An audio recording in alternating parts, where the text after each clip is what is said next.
নতুন ৰান্ধনী এগৰাকী মাজুলীৰ পৰা আনিছোঁ, এপইণ্টমেণ্ট দিছোঁ, দৰমহা নিদিওঁ খালি। নমস্কাৰ। অহা যোৱা থকা খোৱা ফ্ৰী, বাকী দৰমহা পাতি নাই। এয়া মাংস বনাইছে, চিকেন বনাইছে, দুভাগ বনাইছে দেই, একদম ভাগ ভাগ বনাইছে দুখন কেৰাহী। আৰু স্পেচিয়েল কি দিছে জানো, কিবা কিবি দিছে মাজে মাজে, ঢেৰ কিবা কিবি কৰিছে।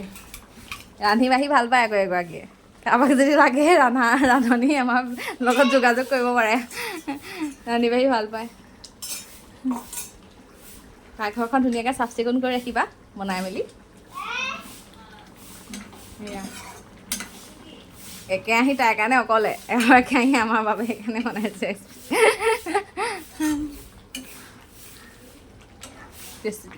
গোন্ধটো ভাল আহিছে, খাবলৈ ভালেই হ'ব চাগে।